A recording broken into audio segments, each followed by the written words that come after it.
Here's another infographic that I want to elaborate upon for your search engine optimization. As you can see, the very first thing that others will tell you to do is to do proper keyword research, and that's what I emphasize as well. There are many tools that will do keyword research. A lot of them are paid services, of course, except the Google keyword tool, which is for Google advertising partners. This is the chart of what keyword research entails. You'll notice single word keywords have very high search frequency, but they're extremely competitive and will cost quite a lot of money to compete for on the search engine results page.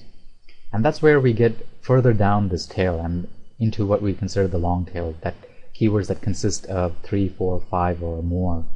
And of course, the further you go down the tail, the search frequency gets lower. It's easier to rank for the long tail keywords because there's a lot less competition. However, if you build enough of these long tail keywords and target these strong keyword phrases, it is very easy to rank highly for these phrases afterwards. The next thing we do is we have to, before we do our keyword research, perhaps, if you already have a domain, if you already have a niche that you know, after your keyword research, you need to develop your site architecture. Key thing to understand is that Google does not rank websites. Instead, they rank pages, and they have their own algorithms to determine how they rank it. But this one is going to be the root of your domain. And the root of your domain is going to have something called tier 1 or tier 2, tier 3 pages. And how you will organize it, you have to organize in such a way that it's both logical to your readers as well as to the search engines. That's why we have something like this, where a page has links internally as well as externally, and they all link back and forth back to the main domain.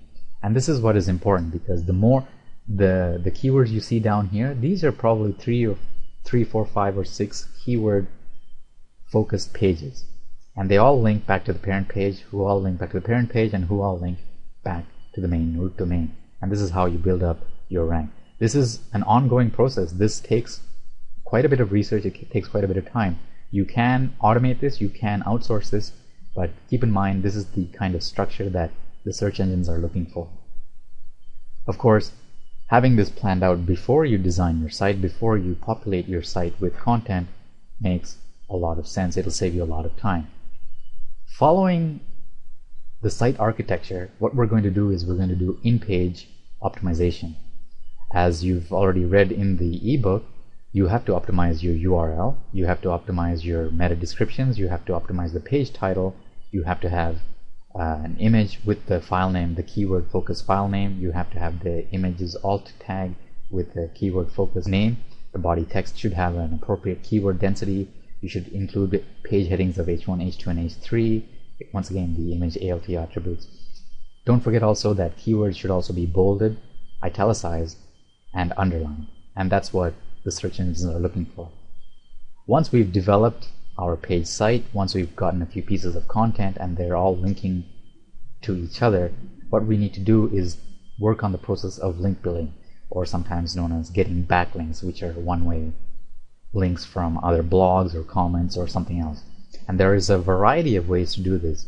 You can release press releases, you can submit to article directories, you can do link baiting, and you can do a whole bunch of stuff. Some of this stuff is white hat tactics, some of it is considered black hat tactics, and you can see for yourself which way you want to do it, which way is a little bit easier for you. And finally we come to SEO tactics. Here again is white hat as well as black hat tactics, and you will see where you want to fit into and how you want to proceed with your link building strategy. And finally, of course, we come to link baiting and social media, whether Facebook, Twitter, Dig, Blogger, StumbleUpon, and more. There are lots of social media sites out there. How relevant they are to your content it really depends. Of course, the search engines can change their algorithms at any time, so be prepared to always constantly update it. And essentially that's what SEO is. It's always having relevant content, updated content, timely content for your visitors.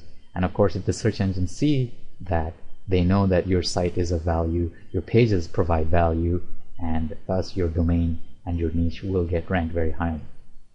One thing to note between SEO versus PPC is, even though it's pay per click, SEO is not really free. You do have to pay a lot of money or spend a lot of time to build up your ranking. So in one sense, none of these services are free. In another sense, the rankings that you get are free, quote unquote. You'll notice from a typical web search result, the top area that's in red right now and to the right, these are all paid advertisements, and that's pay per click. Over here is the organic search results, and that's where you want to be. And that's what the SEO process is. According to these graphics here, most visitors search for the organic traffic. It's very rare, or at least 1/4 of the time, they actually will click on the paid traffic. Now, the return on SEO versus PPC is what I think is important. Just under 40% of SEO campaigns achieve returns in excess of 500%, and that's the data from DataDial. And out of this, out of all the PPC campaigns, 22%, a quarter of them, achieve returns of 500%. So SEO is really well worth your time. It's worth your effort, and sometimes it can be worth your money. It's up to you to decide how you're going to do it, but this is just a grand overview of the SEO process. I hope this fits, and I'll see you in the next video.